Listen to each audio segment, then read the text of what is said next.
معزز محترم سامعین کرام، میرے بزرگوں، دوستوں، ہم عمر ساتھیوں، عزیز بچوں، السلام علیکم ورحمۃ اللہ وبرکاتہ۔ نحمده ونصلي ونسلم على رسوله الكريم، اما بعد فاعوذ بالله من الشيطان الرجيم، بسم الله الرحمن الرحيم، ان المتقین فی جنات ونعیم، صدق اللہ مولانا العظیم وبلغنا رسوله النبی الامین الکریم، ونحن على ذلك لمن الشاہدین والشاکرین والحمد للہ رب العالمین۔ آئیے سب سے پہلے آقا نامدار مدنی تاجدار روحی فدا جناب احمد مجتبی محمد مصطفیٰ صلی اللہ تعالی علیہ وسلم کی بارگاہ بے کس پناہ میں ہدیہ درود نچھاور کریں۔ اللہم صلی علی سیدنا و مولانا محمد معدن الجود والکرم وآلہ الکرام وابنہ الکریم وبارک وسلم صلاۃ و سلام علیک یا سیدی یا رسول اللہ صلی اللہ تعالی علیہ وسلم۔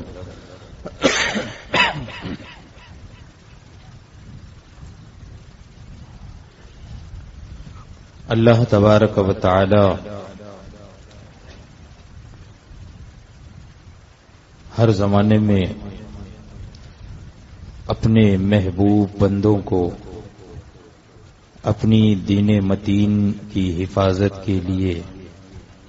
پیدا فرماتا ہے اور قیامت تک پیدا فرماتا رہے گا۔ انبیاء مرسلین علیہم الصلاۃ والتسلیم کی آمد کا سلسلہ حضور اقدس صلی اللہ تعالی علیہ وسلم کی آمد پر بند ہوا۔ حضور خاتم النبیین ہیں، اب اور کوئی نیا نبی تشریف نہیں لائے گا، لیکن قیامت تک جب جب کفر و شرک کی آندیاں آئیں گی، جب گمراہیت پھیلے گی، جب لوگوں میں بد مذہبی کے کیچڑ اچھالے جائیں گے، تب اللہ تبارک و تعالی اس امت میں اپنے کسی نہ کسی ولی کو پیدا فرماتا رہے گا۔ جب ضرورت ہوئی تو بریلی کی سرزمین پہ اعلی حضرت عظیم البرکت امام اہل سنت سیدنا امام احمد رضا خان فاضل بریلوی قدس سرہ العزیز کی شکل میں اللہ تبارک و تعالی نے ہمیں وہ انعام عطا فرمایا کہ تنے تنہا باطل کا قلعہ قما فرمایا، بد مذہبوں کے چہرے سے نقاب ہٹا کر اور ان کا اصلی چہرہ عوام اہل سنت کے سامنے اور روبرو فرمایا۔ ہم تمام لوگوں کے عقیدے اور ایمان کی حفاظت فرمائی۔ اسی لیے ہم آج بھی اپنے دین و مذہب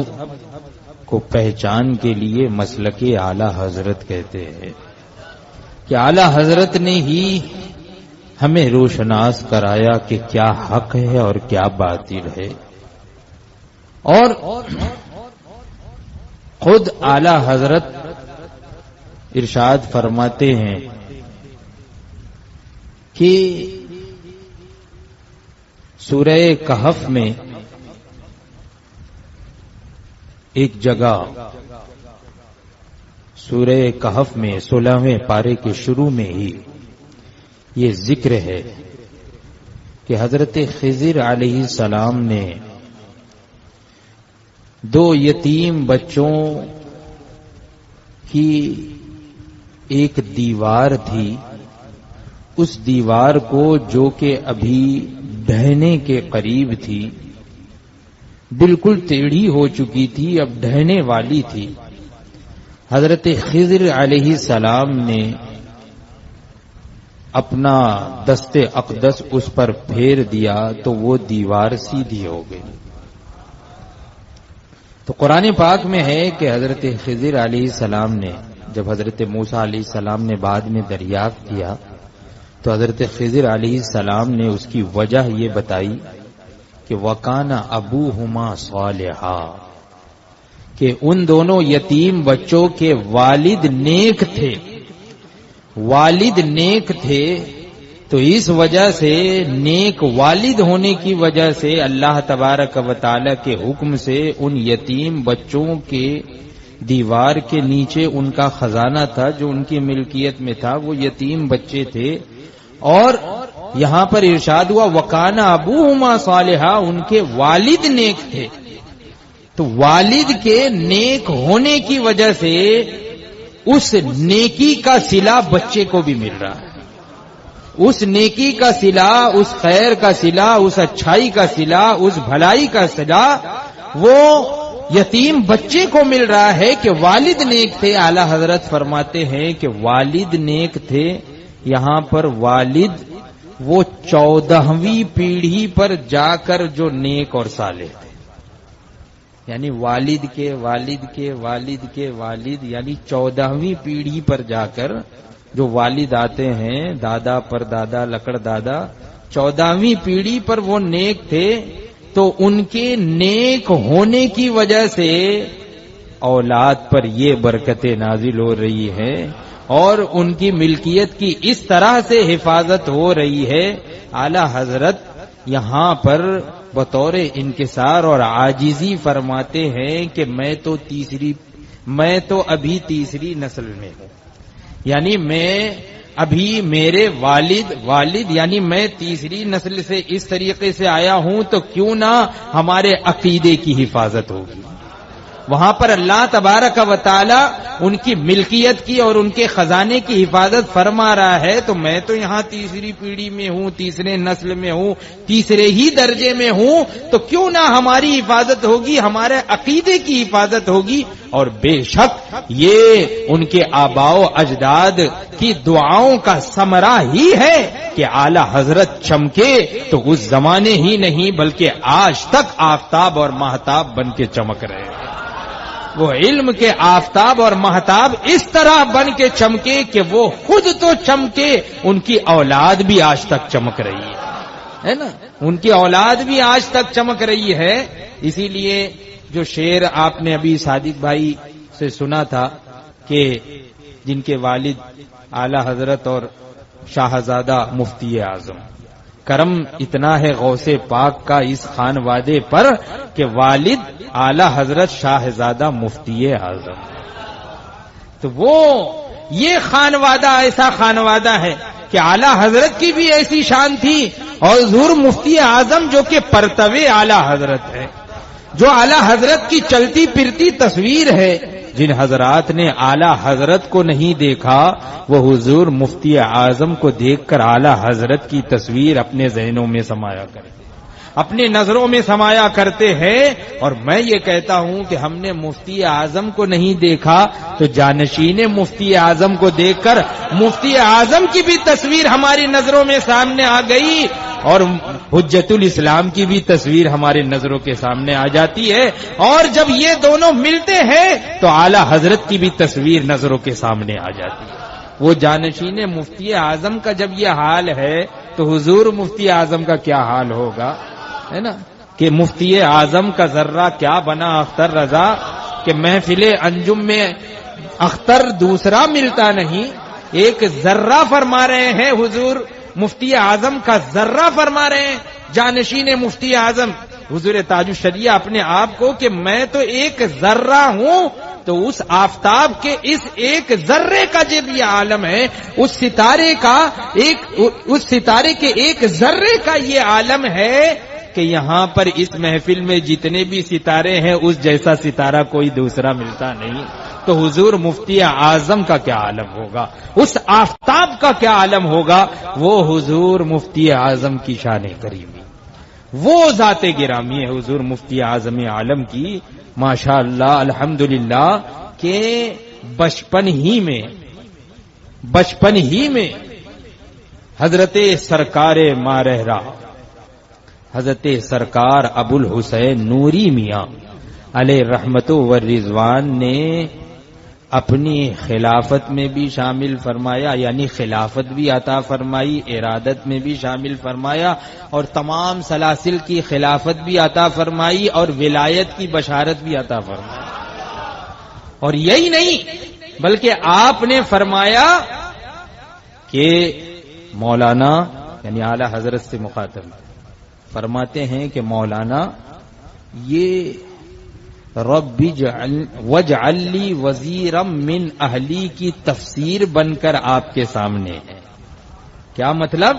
یعنی سورہ طٰہٰ میں حضرت موسیٰ علیہ السلام کا واقعہ ذکر ہے سورہ طٰہٰ کے شروع میں، وہاں پر حضرت موسیٰ علیہ السلام نے دعا کی تھی رب اشرح لی صدری ویسر لی امری واحلل عقدۃ من لسانی یفقہوا قولی۔ آگے کیا ارشاد؟ یہ دعا کی کہ اے اللہ واجعل لی وزیرا من اہلی۔ حضرت موسیٰ علیہ السلام نے دعا کی تھی کہ اے اللہ میرے ہی اہل میں سے میرا ایک وزیر کسی کو بنا۔ تو حضرت ہارون علیہ السلام کو آپ کا وزیر بنایا گیا، تو آپ فرماتے ہیں اسی کی تفسیر ہے مولانا، یعنی یہ تفسیر بن کر یہاں پر یہ آپ کے وزیر بن کر ہے، یعنی آپ کا علم ان کے ذریعے سے ساری دنیا میں اس طریقے سے پھیلے گا، اس طریقے سے پھیلے گا کہ رہتی دنیا تک لوگ یاد کریں گے۔ وہ حضور مفتی اعظم کی ذات گرامی، حضور مفتی اعظم کی ایسی ذات گرامی کہ بچپن ہی سے آپ کی ولایت تو مشہور ہے، آپ کی ولایت مشہور ہے، اور آپ نے ابھی شعر میں بھی سنا کہ جسے بچپن ہی میں نوری میاں نے دے دیا سب کچھ،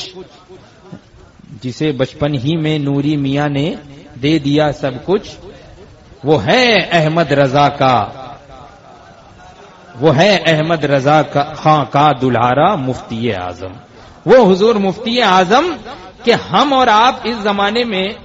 جو ہے وہ کوئی حضرت آ گئے، کوئی بزرگ آ گئے، کوئی عالم آ گئے تو سوچتے ہیں کہ کیا لقب لگائے، کوئی اچھا لقب ہو کہ حضرت کو بھی اچھا لگے، اگر کسی پوسٹر میں چھاپنا ہے تو لقب ڈھونڈا جاتا ہے، لیکن حضور مفتی اعظم ہند علیہ رحمت و رضوان کا تو یہ عالم ہے کہ القاب آپ کے قدموں میں آتے ہیں کہ مجھے قبول کر لیا جائے۔ القاب یہ آپ کے القاب آپ کے قدموں پہ لوٹتے رہتے ہیں کہ یہ لقب قبول کر لے، یہ لقب قبول کر لے، یعنی جو لقب بھی آپ کے ساتھ ملا دیا جائے تو ایسا لگتا ہے کہ آپ ہی کے لیے یہ لقب بنایا گیا۔ یہ حضور مفتی اعظم کا عالم، وہ حضور مفتی اعظم الحمدللہ۔ اور قسم خدا کی میں یہ ایسا نہیں ہے کہ صرف میں کوئی مقرر نہیں ہوں کہ لفاظی کروں یا تقریر کروں، جو ذہن میں یا دل میں جو بات آتی ہے وہ ذکر کر دیتا ہوں، اور الحمدللہ بے شک جو ہے وہ ہمیشہ میرے دل میں میرے ذہن میں یہی بار بار بات آتی رہتی ہے کہ ہم نے حضور مفتی اعظم کو تو نہیں دیکھا، یعنی میں نے نہیں دیکھا، میں نے حضور مفتی اعظم کو تو اپنی آنکھوں سے نہیں دیکھا، لیکن جانشین مفتی اعظم کو دیکھا اور بارہا دیکھا، واقعی آپ کی خلوت کو بھی دیکھا، جلوت کو بھی دیکھا، اور یہاں پر تو جو ہے وہ سید صاحب بھی تشریف فرما ہے اور آپ نے تو بڑی اچھے سے دیکھا، اور حضور مفتی اعظم کو بھی خدمت میں رہے سید صاحب قبلہ، تو ماشاءاللہ انہوں نے حضور مفتی اعظم کو بھی دیکھا، نہیں دیکھا، اچھا۔ تو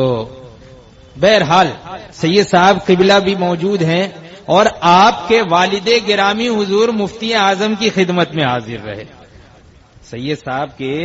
والد گرامی وہ حضور مفتی اعظم کی خدمت میں ہمیشہ حاضر رہتے، اور سید صاحب ماشاءاللہ حضور تاج الشریعہ کی خدمت میں ہمیشہ حاضر رہے، اور آج حضور قائد ملت کی خدمت میں ہمیشہ حاضر۔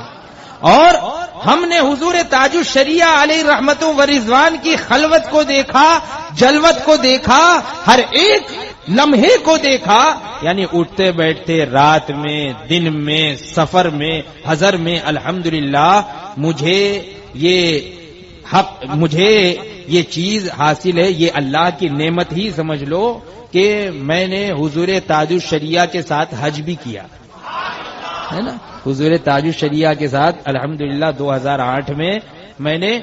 حج بھی کیا ہے. تو میں نے حضرت کو سفر میں بھی دیکھا، حضر میں بھی دیکھا، تنہائی میں بھی دیکھا، جماعت میں بھی دیکھا، لشکر میں بھی دیکھا، مجمع میں بھی دیکھا، پروگرام میں دیکھا، جلسے میں دیکھا، ہر طریقے سے دیکھا. واقعی میرے دل نے یہی کہا کہ جب جانشین مفتی اعظم کا یہ حال ہے کہ جس جگہ جاتے ہیں لوگوں کی نظریں ان کی طرف اٹھتی چلی جاتی ہے، چاہے ایئرپورٹ پہ ہو، چاہے راستے میں ہو، چاہے جلسے میں ہو، ایک خاموشی یہ 1000 تقریر پر بھاری ہوتی ہے. تو حضور مفتی اعظم کا کیا عالم، جب جانشین مفتی اعظم کا یہ عالم ہے. آپ حضرات نے بھی دیکھا ہوگا کہ پروگرام میں بس صرف یہ معلوم ہو جاتا، یعنی اعلان نہیں ہوتا تھا، اعلان نہیں ہوتا تھا جیسے دوسرے لوگوں کے دوسرے پیروں کے لیے اعلان ہوتا ہے کہ پیر طریقت، رہبر شریعت اور جو ہے ماہی بدعت، حامی سنت تشریف لانے والے ہیں، فلاں فلاں فلاں جگہ جلسے میں تشریف لانے والے ہیں، تب چند ہزار جو ہے وہ جمع ہوتے ہیں. یہاں پر تو اعلان بھی نہیں ہوتا، بلکہ اگر افواہ بھی اڑ جاتی یعنی حضرت تشریف نہیں لا رہے، لیکن کسی نے افواہ اڑا دی کہ حضرت فلاں جگہ تشریف لانے والے ہیں، تو لاکھوں کا مجمع ہو جاتا. صرف کس لیے؟ حضرت کے بیان کو سننے کے لیے نہیں کہ بڑی لفاظی فرماتے ہیں، نہیں، بلکہ ایک نظر حضرت کے چہرے انور کے دیدار کے لیے. ایسے آپ کے دیدار سے مشرف ہونے کے لیے لوگ مشتاق ہوتے تھے کہ بس ایک نظر حضور کے چہرے انور پر پڑ جائے. الحمدللہ میں نے دیکھا ہے، بارہا دیکھا ہے کہ لوگ کس طریقے سے تڑپتے تھے اور مچلتے تھے حضور تاج الشریعہ علیہ رحمت و رضوان کے دیدار کے لیے. تو جب جانشین مفتی اعظم کے دیدار کی تڑپ کا یہ عالم ہے اور مجمع کا یہ عالم ہے، تو سرکار مفتی اعظم کا کیا عالم ہوگا. وہ جو کہ ہم شبیہ غوث اعظم ہے، وہ جو ہم شبیہ غوث اعظم ہے. بہت سے بزرگوں نے خواب میں دیکھا حضور غوث پاک کو دیکھا، اور جب چہرے کو دیکھا تو ہو بہو حضور مفتی اعظم سے چہرہ مل رہا ہے. اسی لیے آپ کو ہم شبیہ غوث اعظم کہا جاتا ہے، یعنی آپ کا چہرہ حضور مفتی اعظم کا چہرہ یہ حضور غوث پاک سے اس طرح مشابہ تھا، اس لیے آپ کو ہم شبیہ غوث اعظم کہا جاتا ہے. اور میں جہاں تک سمجھتا ہوں کہ میں نے حضور مفتی اعظم کو تو نہیں دیکھا، لیکن اپنے والد گرامی سے بھی سنا اور دوسرے بزرگوں سے بھی سنا کہ حضور تاج الشریعہ کے چہرے کو دیکھ کر فوراً حضور مفتی اعظم کی یاد آ جاتی. یعنی آپ کے اعمال کو دیکھ کر، آپ کی گفتار کو دیکھ کر، آپ کی رفتار کو دیکھ کر تو یاد آ ہی جاتی ہے، چہرے کو دیکھ کر بھی حضور مفتی اعظم کی یاد آتی. تو حضور تاج الشریعہ ہم شبیہ مفتی اعظم اور حضور مفتی اعظم ہم شبیہ غوث اعظم. یہ سلسلہ اس طریقے سے جاری ہے، سبحان اللہ. تو میں اس لیے یہ دل کی بات صرف میں کہہ رہا ہوں، ایسا نہیں ہے کہ بس لفاظی کے لیے اگر تقریر کرنا ہے تو کھڑا ہو گیا ہوں، نہیں، بلکہ واقعی جو دل میں بات آتی ہے. اور میں نے صادق بھائی سے بھی بارہا کہا ہے اور میں بارہا لوگوں سے بھی کہتا ہوں کہ الحمدللہ ہمیں پیر ملے، اور کیسے پیر ملے؟ حضور تاج الشریعہ جیسے. حضور تاج الشریعہ وہ پیر ہمیں پیر کامل ملے کہ ان جیسا پیر واقعی اس زمانے میں کیا اگلے زمانے تک دیکھتے رہ جائیے، کوئی ایسا پیر نظر نہیں آتا. ابھی سید صاحب نے بھی فرمایا نا کہ پیر ہو کہ عالم ہو کہ محدث ہو کہ مقرر ہو کہ بلکہ مجدد، یہ آپ جیسا نظر نہیں. ایسے آپ عالم ہیں، ایسے محدث ہیں حضور تاج الشریعہ. تو حضور تاج الشریعہ علیہ رحمت و رضوان کی ذات گرامی کو ہم نے دیکھا اور اس طریقے سے دیکھا، اور واقعی ایسا ہی ہونا چاہیے، پیر سے ایسی ہی محبت ہونی چاہیے. اور میں یہ کوئی اپنی تعریف نہیں کر رہا ہوں، لیکن بارہا یہ بہت سی مجلسوں میں میں نے کہا ہے کہ جب بھی حضور مفتی اعظم کا ذکر ہو، ہم نے حضور مفتی اعظم کو دیکھا نہیں. حضور حجت الاسلام کا ذکر ہو، ہم نے حضور حجت الاسلام کو دیکھا نہیں. حضور اعلی حضرت کا ذکر ہو، حضور اعلی حضرت کو ہم نے دیکھا نہیں. لیکن میں اپنی بات بتا رہا ہوں کہ قسم خدا کی جب بھی اعلی حضرت کا ذکر ہو، غوث پاک کا ذکر ہو، حضور مفتی اعظم کا ذکر ہو، حضور حجت الاسلام کا ذکر ہو، ان بزرگان دین کا جب ذکر ہوتا ہے اور ان کو ہم نے اپنے ماتھے کی آنکھوں سے دیکھا نہیں ہے تو قسم خدا کی نظروں کے سامنے جو تصویر آتی ہے وہ حضور تاج الشریعہ کی شکل میں، حضور تاج الشریعہ کی شکل میں تصویر نظر کے سامنے آتی ہے کہ اگر حضور اعلی حضرت کے چہرے کا خاکہ اگر تیار کرنا ہو تو نظر کے سامنے حضور تاج الشریعہ نظر آتا ہے، نظر کے سامنے حضور تاج الشریعہ کی تصویر آتی ہے۔ مفتی اعظم کیسے ہوں گے تو فوراً نظروں کے سامنے حضور تاج الشریعہ کی تصویر آ جاتی ہے۔ تو یہ حقیقت میں یہ بزرگان دین کا فیض ہے جو حضور تاج الشریعہ کے راستے سے اور وسیلے سے ہم تک پہنچ رہا ہے۔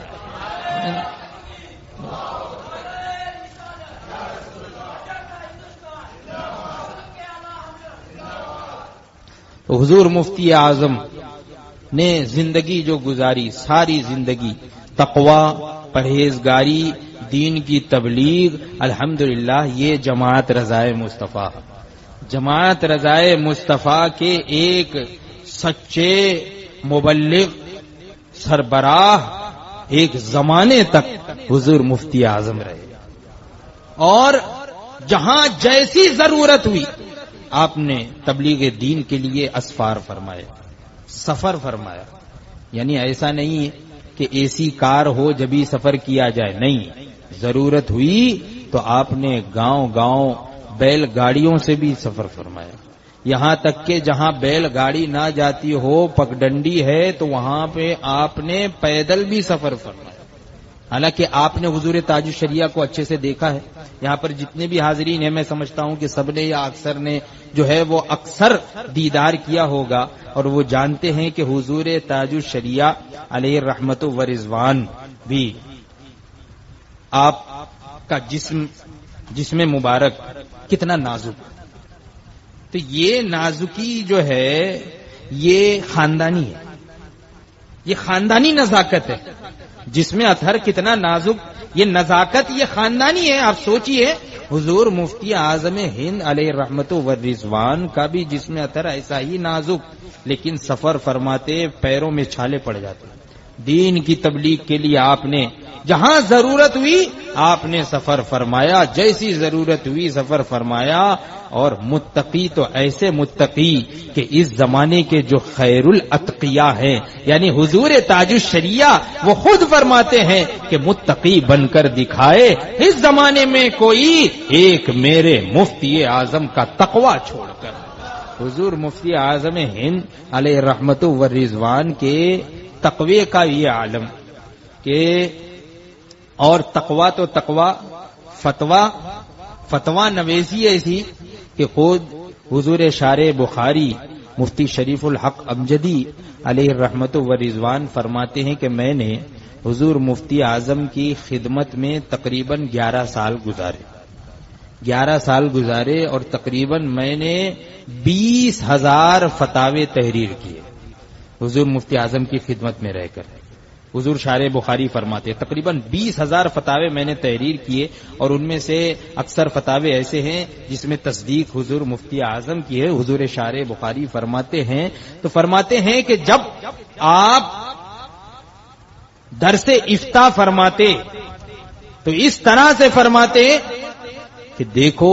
اگر کوئی حکم بیان کرنا ہو تو حکم بیان کرنے سے پہلے اس سے متعلق قرآن کی کتنی آیات کریمہ ہیں آپ اس کو ازبر کریں،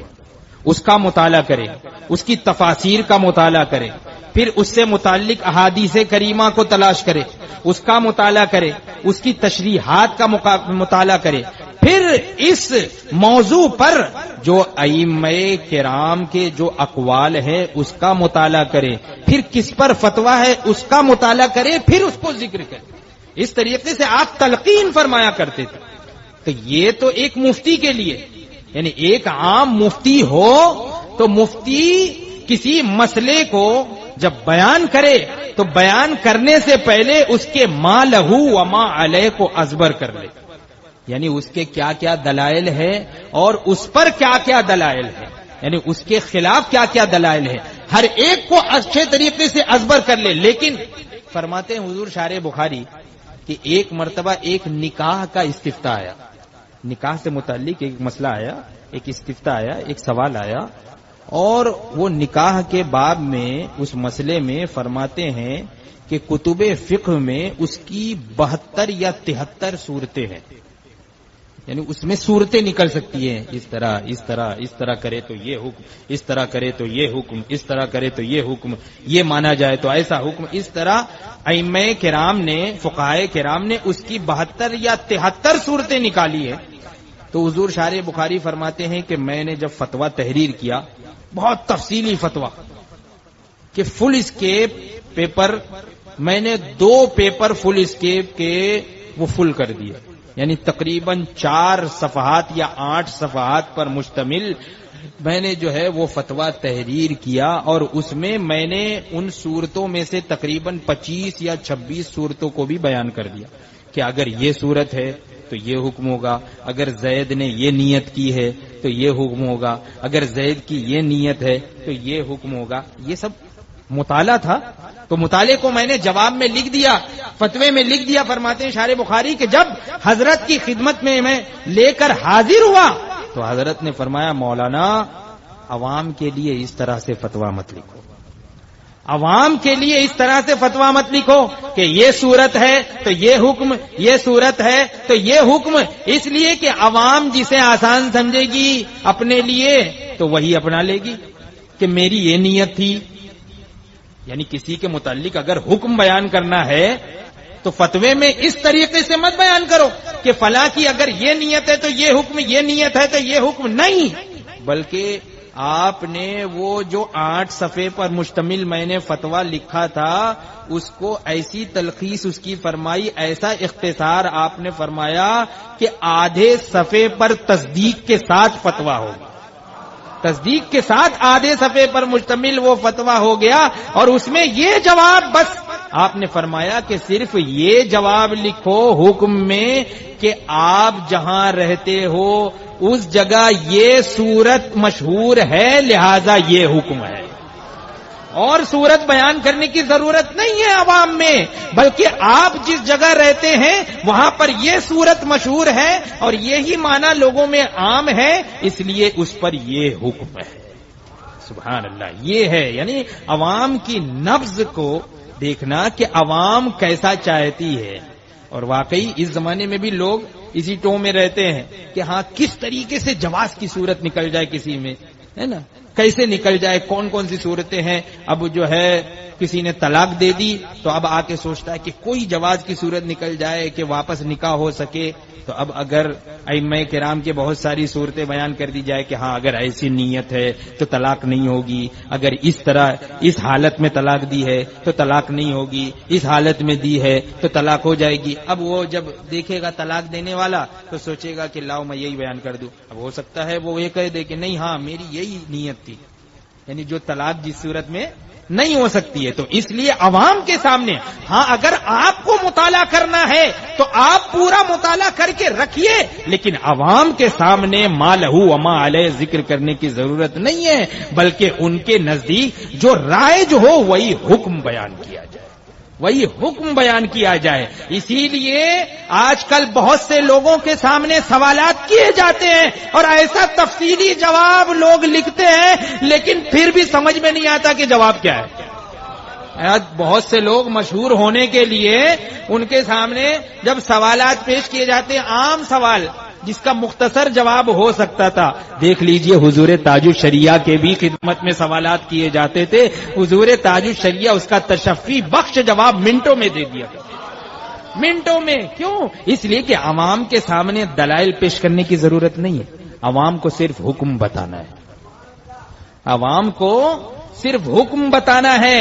دلائل پیش کرنے کی ضرورت نہیں ہے. اس کا ایسا عقیدہ ہوگا تو گوشت کا یہ حکم ہوگا، یہ عقیدہ ہوگا تو یہ حلال ہوگا یا یہ حرام ہوگا. یہ دلائل پیش کرنے کی ضرورت نہیں ہے بلکہ حکم بیان کرنے کی ضرورت ہے. لوگوں کو شکوک اور شبہات میں ڈالنا ہے، یہ شکوک اور شبہات میں ڈالنا ہے، شک و شبے میں ڈالنا ہے کہ اب لوگوں کے ہاں بھائی یہ ایسا ہے تو یہ حلال ہے، یہ ہے یہ ہے. اب بعد میں پھر اسی کو کھینچتان کر کے کہ میں نے اعلی حضرت کی کتاب سے بیان کیا اور اس کی کتاب سے میں، ارے دلائل یہ عوام کے سامنے پیش کرنے کی چیز نہیں ہے. پہلے خود صحیح طریقے سے دلیل کو سمجھو، اور یہ ایک مفتی کا کام ہوتا ہے کہ ما لو وما علیہ اس کے ذہن میں ازبر رہے، لیکن حکم جب بیان کرنا ہو تو وہی صورت بیان کرے جو عوام میں مشہور ہے. جو عوام میں مشہور ہے وہی حکم اور اسی صورت کو بیان کرے، اور بقیہ صورتوں کو بیان نہ کرے، ورنہ عوام تو اپنی طبیعت کے مطابق عمل کرنا شروع کر دے گی کہ طبیعت کیا چاہ رہی ہے پر اسی پر عمل کرنا شروع کر دیا جائے. تو وہی حضور مفتی اعظم کے پرتو حضور تاج الشریعہ ہے. حضور مفتی اعظم کا بھی یہی عالم تھا کہ آپ بھی جواب کے لیے یہی تلقین فرمایا کرتے تھے کہ اگر جواب دو تو اس طریقے سے دو کہ عوام کے لیے کیا صورت ہے وہ حکم بیان کرو، لیکن ہاں تم علم حاصل کرو جواب دینے کے لیے تو تمہارے اندر یہ چیز رہنی چاہیے، لیکن اپنا علم عوام کے سامنے بھگارو مت، اپنا علم لوگوں پر بتاؤ مت کہ مجھ کو کتنا علم ہے، میں یہ بھی جانتا ہوں، یہ بھی جانتا ہوں، یہ بھی جانتا ہوں. یہ ظاہر کرنا ہوا، یہ بتانا ہوا، بھگارنا ہوا، دکھانا ہوا، یہ جو ہے نمائش ہوئی، یہ جو ہے ریاکاری ہوئی، یہ ریا ہے، یہ دکھاوا ہوا کہ میرے اندر کتنا علم ہے، دیکھ لو میں اس بارے میں یہ بھی جانتا ہوں، یہ بھی جانتا ہوں، یہ بھی جانتا ہوں. جانتے ہوں گے، کیا حضور مفتی اعظم سے زیادہ جانتے ہیں؟ ہاں حضور تاج الشریعہ سے زیادہ جانتے ہیں، لیکن جب ان سے کوئی حکم پوچھا جاتا تھا تو صرف حکم بیان کرتے، صرف حکم بیان فرماتے تھے یہ حضرات عوام کے سامنے. تو اس لیے اگر آج بھی اس زمانے میں بھی اگر اپنے عقیدے اور ایمان کو بچانا ہے، اس کی حفاظت کرنی ہے، صحیح طریقے سے مسائل شرعیہ پر عمل پیرا ہونا ہے، تو آج بھی ضروری ہے کہ آج